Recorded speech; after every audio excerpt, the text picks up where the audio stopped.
Doctor साहब क्या issues हैं?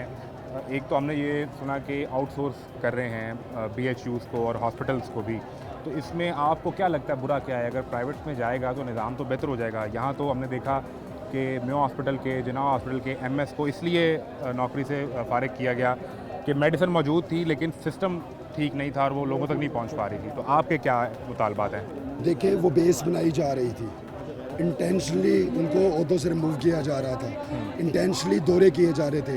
ये बात आज की नहीं है, ये बात तब की है जब इंटरिम गवर्नमेंट में मोहसिन नकवी साहब वज़ीर आला थे और जब पत्थर उतार कर 100 रुपये वाली टाइल लगाई जा रही थी और अरबों की किकबैक्स ली जा रही थी। आप मुझे बताएं, 17 अरब रुपए की करप्शन पे सेक्रेटरी हेल्थ, जो कि प्राइमरी सेक्रेटरी और स्पेशलाइज दोनों के सेक्रेटरी थे, दोनों तारे उनके नीचे थे, उनको क्यों हटाया गया? आपने खुद टिकर चलाए कि 17 अरब रुपए की करप्शन है। मुझे बताएं, nurse, doctor, paramedic, lady health worker, LHV 17 अरब की करप्शन कर सकती है? कोई एक इंक्वायरी, कोई एक कागज़ बता दे। 17 अरब के 17,000 की निकाल दे, 1700 की निकाल दे, हम इस्तीफे दे देंगे। दूसरी बात, आपने कहा कि इशू क्या है, मुझे ये बताएं, जो आरएससी, बीएचयू, टीएचक्यू, डीएचक्यू जिन ज़मीनों पे बने हुए हैं, वो ज़मीनें हुकूमत पाकिस्तान की हैं, वो ज़मीनें अतिया की हमारे आबाओ-अजदाद ने, आम पाकिस्तानियों ने, गांव के लोगों ने गांव में की, शहर के लोगों ने शहर में की कि ये जगह हम देते हैं ताकि यहाँ गवर्नमेंट अस्पताल बनाए, इलाके के लोग उससे बेनिफिट ले सकें। देखें, ये इशू जगह बेच तो नहीं रहे ना, आउटसोर्स कर रहे हैं, जगह तो सरकार के पास रहेगी ना। मैं बताता हूँ, मिसाल देता हूँ को, कहते हैं आप कह रहे हैं आउटसोर्स कर रहे हैं। जब कोरोना आया, अमेरिका, इंग्लैंड, यूरोप का हेल्थ सिस्टम बैठ गया, ट्रिलियन डॉलर की इकॉनमी कोलैप्स कर गई। हमारे साथ वाला मुल्क इंडिया में सड़कों पे लाशें थी। कोरोना के अंदर 300 हेल्थ मुलाजमीन ने अपनी जानें दी, जिसमें डॉक्टर, नर्सेज, पैरामेडिक्स शामिल थे। जब ये लोग तीन फिल्टर वाले मास्क लेके अपने घरों में घुसे हुए थे, तब हमारे हेल्थ प्रोफेशनल राजनपुर के अस्पतालों के अंदर मुंह पे पॉलीथीन के शापर डाल के कोरोना में काम कर रहे थे। तब आपने निष्कारी क्यों नहीं की? तब आपने ये अस्पताल आउटसोर्स क्यों नहीं किए? आज जब हम जंग जीते, अपनी लाशों पे जीते, अब आपको निष्कारी याद आ गई। और मुझे यह बात बताएं, रियासत का फ़र्ज़ है एक गरीब को 2 चीज़ें देना बेसिक, वो है तालीम, दूसरी है सेहत। आपने तालीम को आउटसोर्स कर दिया। अगर तालीम का निज़ाम इतना बुरा था गवर्नमेंट में, आज जितने भी डॉक्टर्स हैं अमेरिका, इंग्लैंड में बैठे हैं, जितने भी मिनिस्टर्स हैं, इन्हीं सरकारी स्कूलों के ग्रेजुएट हैं, पास आउट है। मुझे ये बात बताएं, एक बार ही सुन लेना, ये बातें हमें तकरीर के लिए तो बड़ी अच्छी लगती हैं, लेकिन आप भी किसी सरकारी स्कूल से पढ़े होंगे, ये भी सरकारी स्कूल से पढ़े होंगे।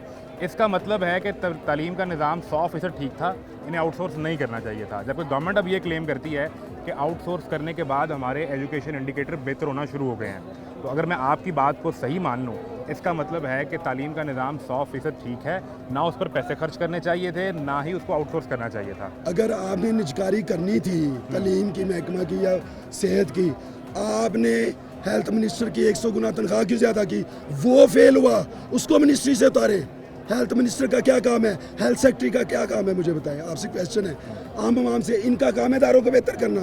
अदारा चलाता कौन है? जितनी भी परचेज होती है वो सेंट्रलाइज होती है, वो डीएचक्यू टीएचक्यू में नहीं होती, बीएचयू में नहीं होती। अगर दवाई नकारा आ रही है, जाली आ रही है, जिसके लगने से मौत हो रही है, तो आप गिरेबान पकड़ के कचहरी के सामने लाशें लटकाएं, इनकी वुज़रा की, इनकी सेक्रेटरियों की जो हेल्थ परचेज करें। दूसरी बात, मैं बात बता रहा हूँ, बुनियादी मसला है वजीर की तनख्वाह बढ़ना, इस पर हम प्रोग्राम भी कर चुके हैं, हम सवाल भी करते हैं। ये सिर्फ वो मसला नहीं है। रियासत का काम होता है हेल्थ पे सब्सिडी दे, जो हम टैक्स दे रहे हैं, आप टैक्स दे रहे हैं, आप पेट्रोल डालते टैक्स, आप बिजली यूज़ करते टैक्स, आप कोई भी प्रोडक्ट लेते टैक्स, आप रोड पे निकलते टैक्स। ये टैक्स गवर्नमेंट लेती, कभी भी अस्पताल मुनाफे की जगह नहीं होती। ये आपने नो प्रॉफिट नो लॉस, अगर थोड़ा बहुत उसमें कमी आ रही है, हुकूमत ने अपने जो खजाना उसमें से सब्सिडी दे के चलाने होते हैं इदारे। अब वो सब्सिडी टारगेटेड नहीं होनी चाहिए। मैं एक मिसाल आपको देता हूँ। अगर ये निज़ाम आउटसोर्स होता है, मैं सरकार की बात मान लेता हूँ, वो ठीक कह रहे हैं, डॉक्टर इमरान गलत कह रहे हैं। अगर ये निज़ाम आउटसोर्स हो जाता है, अगर आप तो अच्छे पैसे कमाते हैं तो आप प्राइवेट इलाज करवाएं, ये नहीं कमाते तो सरकार इनको कोई हेल्थ कार्ड दे दे और ये सब्सिडाइज इलाज अपना करवा लें। दुनिया भर में निज़ाम तो यूँ ही चलता है ना। अगर सरकार आपको भी 100 रुपये का टीका देगी, जबकि आप 1 लाख कमाते हो, मैं सिर्फ मिसाल दे रहा हूँ, इनको भी 100 रुपये का टीका दे, जबकि ये कमाते ही 10,000 रुपये हैं, तो ज्यादती तो इसके साथ हुई ना। आप तो पहले अच्छा इसकी कमा रहे प्राइम हैं। एग्जांपल है के इलेक्ट्रिक कराची। मुझे ये बताएं, कराची में ज़्यादा बिजली आती कि लाहौर में आती? के इलेक्ट्रिक है प्राइवेट कंपनी, आउटसोर्स हुई है कराची की बिजली, आपको भी पता ऐसा ही है। outsource आप माशाल्लाह साफ़ी हैं, आपको ज़्यादा इल्म है हमसे।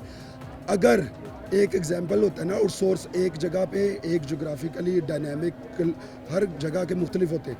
अगर आउटसोर्स के इलेक्ट्रिक फेल हो चुका है, अगर आउटसोर्स स्टील मिल फेल हो चुका है, अगर आउटसोर्स पीटीसीएल फेल हो चुका है, प्राइवेट कंपनियां टेलीफोनिक यूज़ ज़्यादा होती हैं, पीटीसीएल ज़्यादा होता है, आपको भी पता है। कौन यूज़ करता है? मोबाइल कंपनियां ज़्यादा अब यूज़ हो रही हैं। अगर ये आउटसोर्स फेल हो चुका है, देखें आप कुछ चीज़ें होती हैं जो आउटसोर्स करके आप अपनी चीज़ों को इकोनॉमी को बेटर कर सकते हैं, लेकिन हस्पताल सेहत वो चीज़ है जिसको आप फॉर सेल नहीं लगा सकते। उसमें गरीब है, उसमें टारगेट हो रहा है लोअर मिडिल क्लास और गरीब।